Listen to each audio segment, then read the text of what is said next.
Bienvenue à tous dans cette nouvelle vidéo YouTube. Aujourd'hui, dans cette vidéo, je vais vous partager 15 habitudes très puissantes à mettre en place pour que vous puissiez apprendre l'anglais, mais sur la durée. Parce que je sais qu'il y en a beaucoup d'entre vous qui ont envie d'apprendre l'anglais, qui ont des objectifs, mais finalement, sur la durée, vous abandonnez. Donc, aujourd'hui, je vais vous partager 15 astuces, 15 habitudes à mettre en place dès maintenant pour que vous puissiez apprendre l'anglais sur la durée. Parce que quand on apprend une langue étrangère, on ne peut pas l'apprendre en un mois, on ne peut pas l'apprendre en 2 mois, on ne peut pas l'apprendre en 3 mois. Non, ça met du temps à apprendre une langue. Et en plus de ça, quand vous avez appris une langue étrangère, il faut continuellement la pratiquer. Que ce soit l'écoute, l'oral ou l'écrit, il faut continuellement pratiquer parce que vous pouvez oublier ce que vous avez appris. Surtout si vous souhaitez en apprendre une autre par la suite, souvent on peut oublier la première langue qu'on a appris si on ne la pratique pas. Et moi, c'est pareil. Si aujourd'hui j'arrête de pratiquer l'anglais, je peux l'oublier. Je ne l'oublierai pas totalement forcément, mais je peux oublier des mots de vocabulaire ou je peux perdre ma fluidité. Donc, l'anglais et les autres langues aussi. Il faut vraiment, c'est sur la durée que ça fonctionne et même quand vous l'avez appris et acquise, il faut continuellement la pratiquer pour ne pas l'oublier. Donc aujourd'hui, je vais vous donner 15 habitudes que vous pouvez mettre en place dès maintenant pour du coup apprendre l'anglais ou continuer de l'apprendre sans abandonner au bout de quelques mois. Donc, si toi aussi, tu veux savoir c'est quoi ces 15 habitudes, reste bien jusqu'à la fin parce que les 15 sont très importantes. Prends bien un cahier, un stylo pour noter toutes les habitudes pour ne pas les oublier et c'est parti!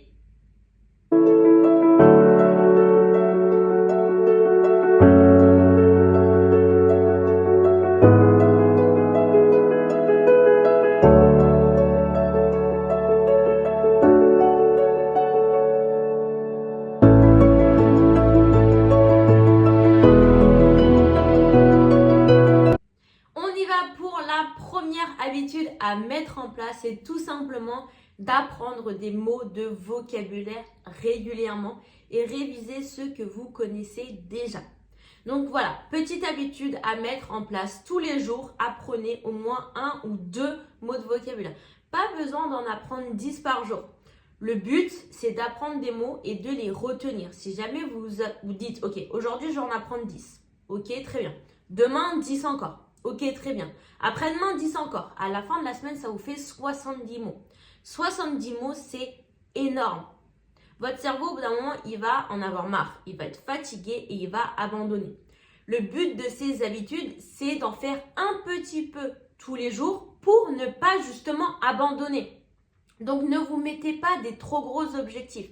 Mettez-vous des petits objectifs atteignables journalièrement.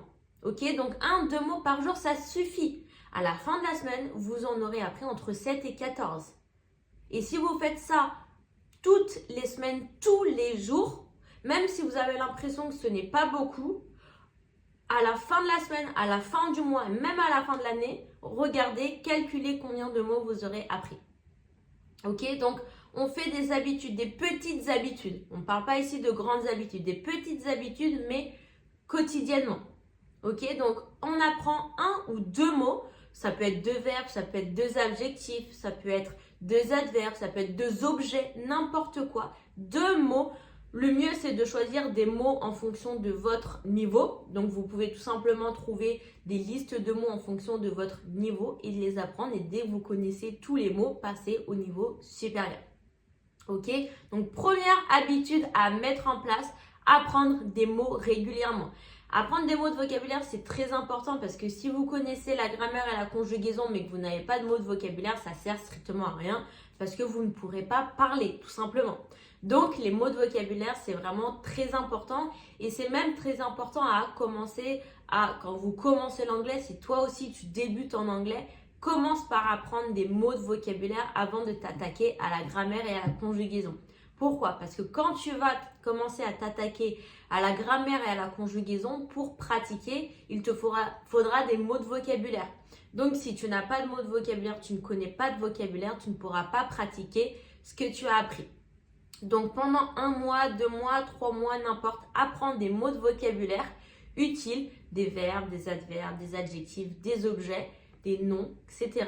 Et après, attaque-toi à la grammaire et à la conjugaison. Et comme ça, quand tu voudras pratiquer le tout ensemble, eh bien, tu pourras, car tu auras matière à pratiquer. Donc, on retient bien 1 ou 2 mots maximum par jour. Et bien sûr, tu peux faire des jours de repos. Hein. On n'est pas des machines, on est des humains. Donc, de temps en temps, se reposer, ça fait du bien au cerveau. La deuxième habitude maintenant à mettre en place, c'est que dès que vous apprenez des mots de vocabulaire, mettez-les directement en pratique. Ok? Dans une journée, vous apprenez 2 mots de vocabulaire. N'apprenez pas juste les mots comme ça bêtement. Par exemple, improve, améliorer. A table, une table. Voilà, juste ça. Non. Pour que votre cerveau le retienne, il faut le mettre dans une phrase concrète. Okay? Il faut le mettre dans une situation. Comme ça va donner une logique à ton cerveau et il pourra le retenir beaucoup plus facilement. Et surtout, les jours d'après, quand tu vas apprendre de nouveaux mots de vocabulaire, eh bien, tu pourras réutiliser les anciens mots que tu as appris. Parce que si aujourd'hui, tu apprends 2 mots et qu'après, tu ne les réutilises plus, bah, ton cerveau, il va apprendre d'autres mots et les premiers mots que tu auras appris, tu risques de les oublier. Donc, toujours pratiquer ce que tu apprends.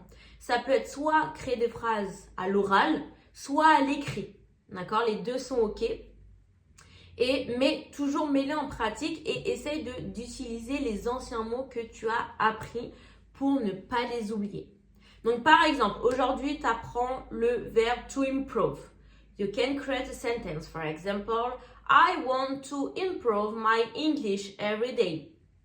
She wants to improve her Korean. Okay? We want, okay. Let's forget about want. We improve our English together. On améliore notre anglais ensemble.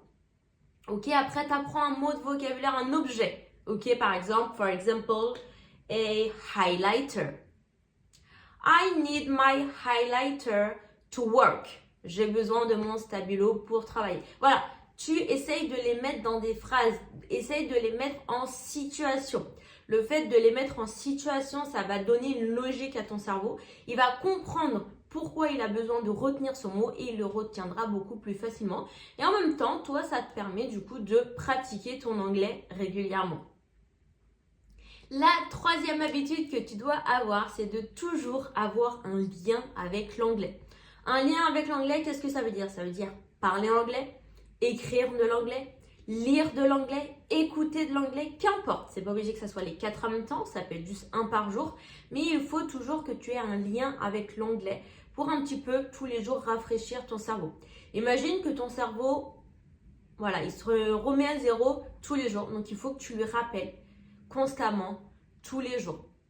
Ok, donc ça peut être un jour, bah, tu prends les mots que tu as appris et tu fais des phrases avec. Le deuxième jour, tu lis un article. Le troisième jour, tu écoutes un podcast.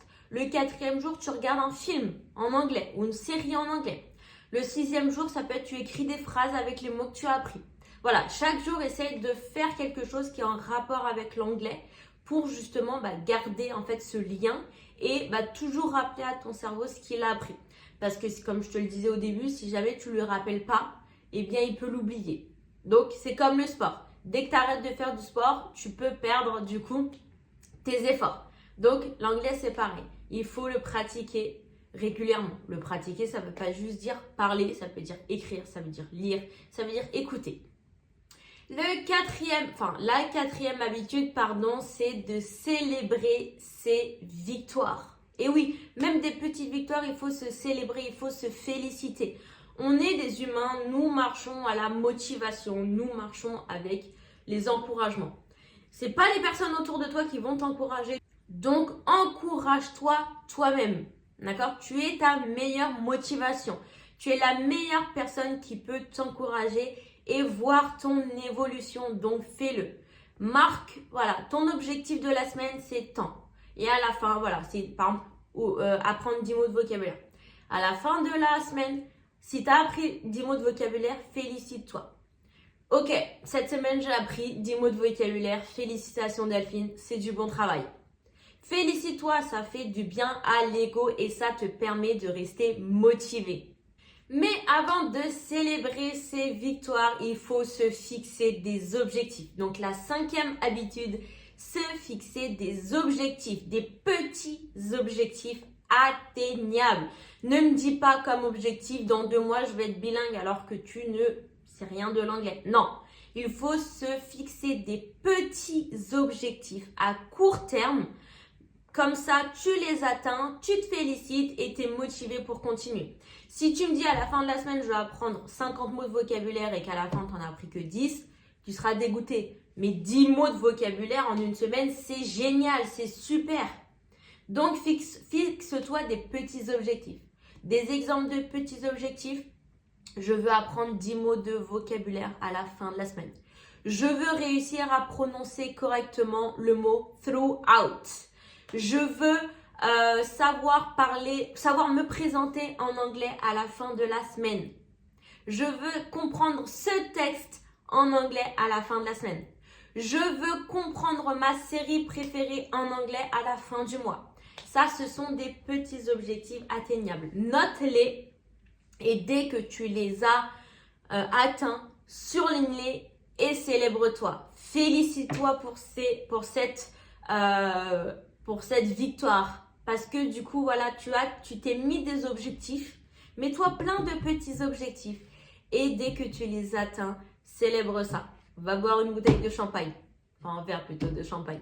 Célèbre toutes tes petites victoires parce que c'est ça qui va te permettre de finalement rester motivé. Parce que quand tu te fixes des trop gros objectifs, tu les atteins pas et après tu te démotives. J'y arriverai jamais.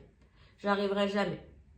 Mais non, si tu n'y es pas arrivé, c'est parce que ton objectif était trop gros. Donc fixe-toi des petits objectifs atteignables que tu vas réussir à atteindre et du coup, tu pourras te motiver comme ça. Parce que quand tu te fixes un objectif et que tu l'atteins, ça te fait du bien. Tu es content. Et là, c'est là où tu restes motivé sur le long terme. On y va pour la 6e habitude, je vais y arriver. Fais des pauses. On n'est pas des machines, on est des êtres humains. Donc oui, l'anglais, il faut le travailler régulièrement, tous les jours, un petit peu tous les jours pour y arriver. Mais un petit peu tous les jours, ça ne veut pas dire ne pas faire de pause. Des fois, on est fatigué, des fois, on n'a pas envie, des fois, on se réveille de mauvaise humeur. Ok, c'est pas grave. Aujourd'hui, pas d'anglais. Aujourd'hui, je me repose. Aujourd'hui, tranquille. Je reprendrai demain. Faut juste pas que la pause dure longtemps.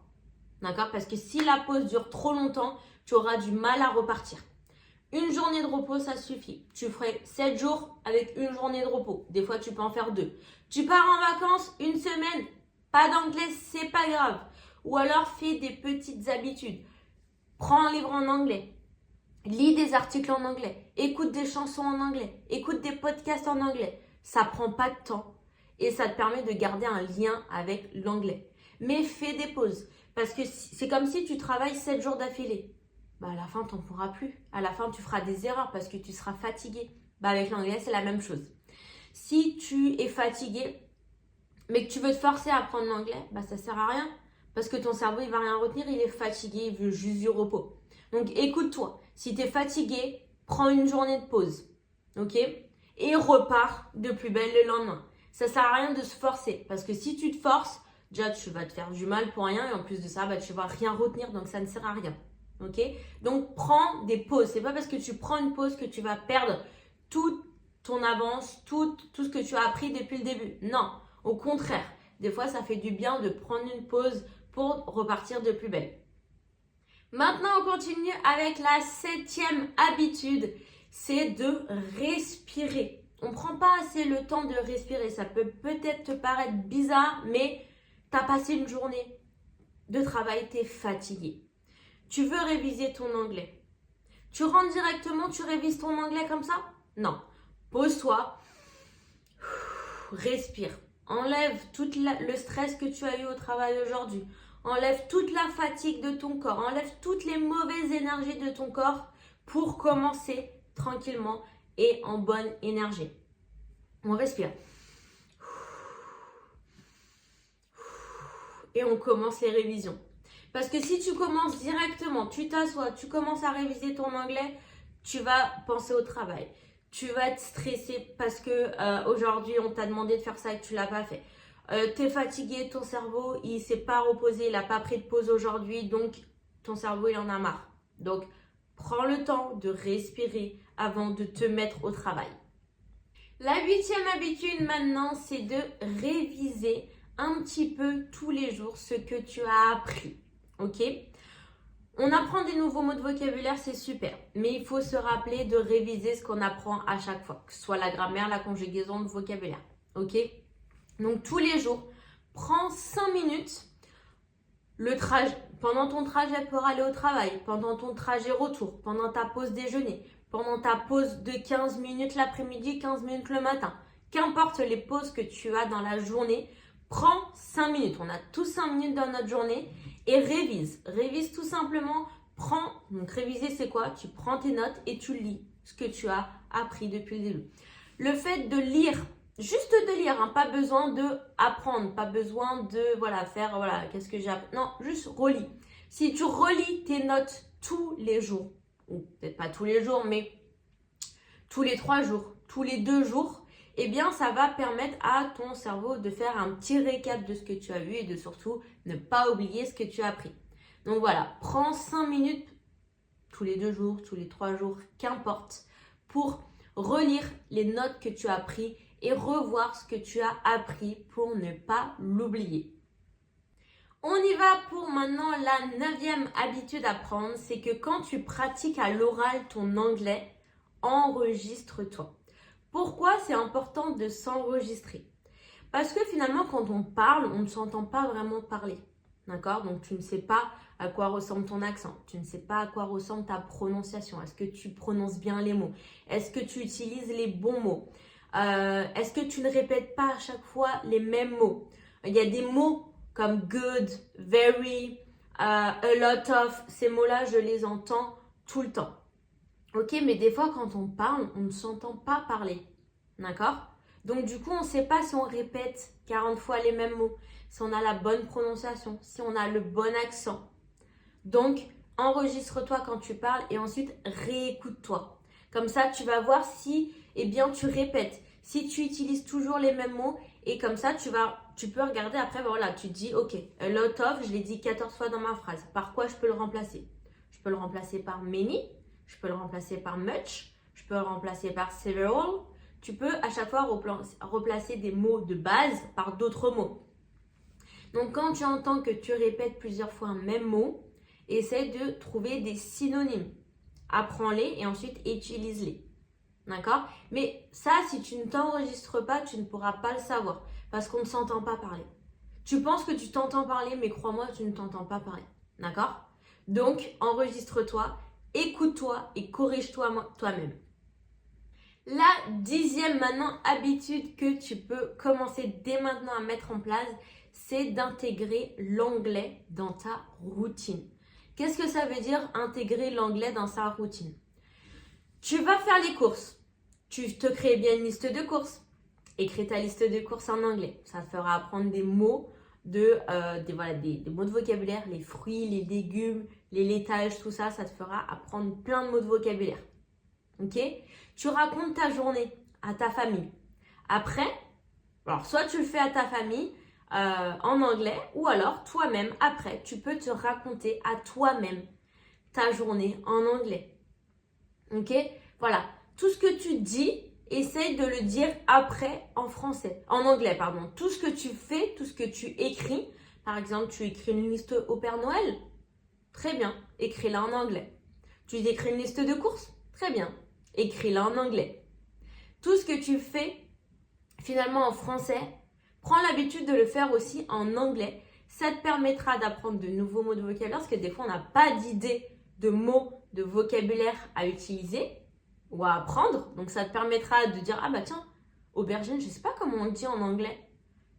Et comme ça te permettra de t'apprendre de nouveaux mots de vocabulaire. Ok? Ça donnera aussi une logique à ce que tu apprends et ça permettra finalement d'apprendre plus rapidement. La 11e habitude maintenant à prendre en place, c'est la répétition. Pour apprendre une langue étrangère, il faut répéter, répéter, répéter, répéter et répéter et répéter. Ok? Parce que c'est pas tu vois un mot aujourd'hui que tu vas le retenir pour toujours. Ok? Il faut le répéter et le répéter et le répéter et le répéter. Donc des fois, fais une semaine où tu revois des anciens mots de vocabulaire. Comme on disait au début, apprends 1 à 2 mots de vocabulaire par jour. Maintenant, ce que tu peux faire, c'est prendre une semaine où tu vas revoir des mots de vocabulaire que tu as déjà appris pour être sûr que tu les as bien retenus. Mais attention, ne les revois pas le lendemain, ça n'a aucun intérêt. Le but, c'est de savoir si tu les as retenus. Donc attends un mois. Et à la fin du mois, par exemple, tu dis, attends, la première semaine, qu'est-ce que j'ai appris comme mot? Tu as la liste en français, dis-les en anglais. Si tu le revois, tu te le répètes le lendemain, le mot sera tout frais dans ta tête, donc il n'y a aucun intérêt. Le but, c'est de le revoir longtemps après pour savoir si tu l'as retenu. Maintenant, la 12e habitude à mettre en place, c'est d'échanger finalement avec des natifs. Ça, c'est vraiment le meilleur outil que tu puisses utiliser gratuitement, bien évidemment, pour améliorer ton anglais. Pourquoi? Parce que finalement, quand tu parles avec des natifs, ils vont t'apprendre des expressions.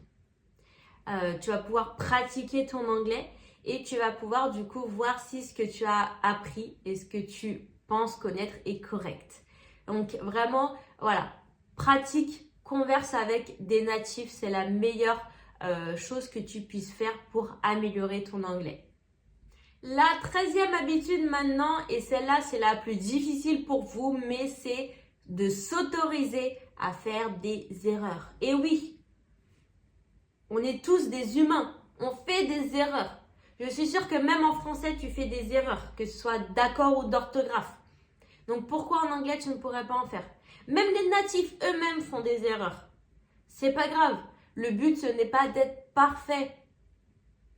Le but, c'est de se faire comprendre.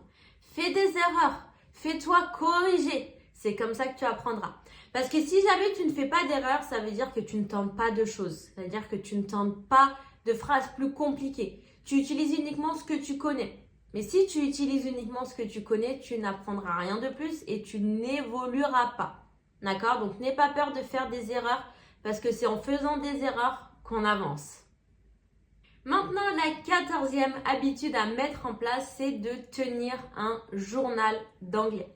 Donc, qu'est-ce que ça veut dire tenir un journal d'anglais? C'est tout simplement écrire dedans ce que tu as appris et utiliser du coup, voilà, raconte ta journée, écris tes pensées, écris tes objectifs, écris tout ce que tu veux dedans, mais en anglais.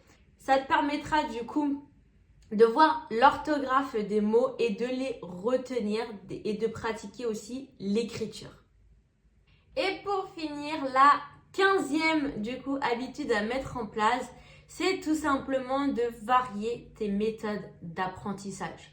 Si tu fais tous les jours la même chose, si tu apprends l'anglais tous les jours de la même manière, ça va te lasser. On se lasse très facilement de la routine.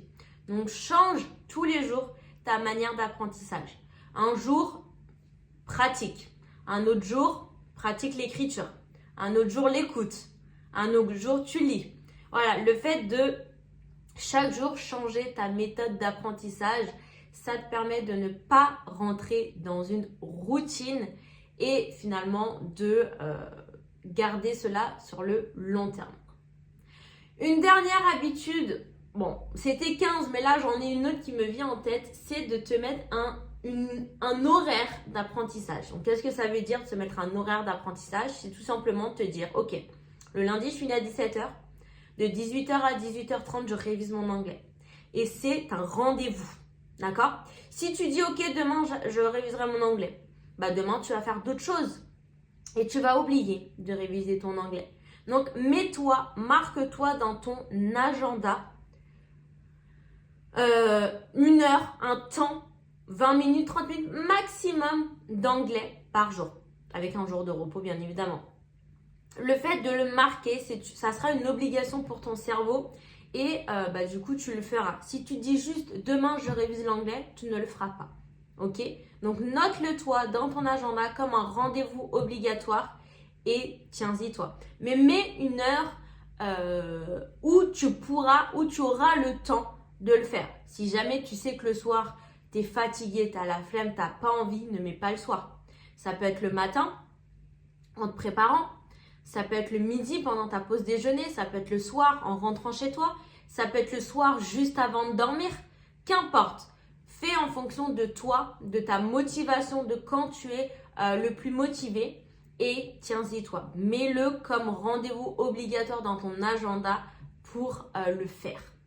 Et voilà, donc c'était les 15 habitudes à mettre en place dès maintenant. Donc je ne te dis pas de mettre les 15 maintenant, bien évidemment, hein. Choisis-en 1, 2, 3, 4, 5, n'importe, mais commence à mettre quelques habitudes en place dès maintenant. Donc, mets-toi les habitudes que tu veux prendre dès maintenant et fais-les dès maintenant. On ne dit pas on attend lundi. Non, non, non. De toute façon, lundi, c'est demain. Mais non, on n'attend pas lundi. On commence dès aujourd'hui, dès maintenant. Donc, mets-moi en commentaire quelles sont les premières habitudes que tu vas commencer dès maintenant à mettre en place pour apprendre l'anglais ou réviser l'anglais efficacement et sur le long terme, le plus important.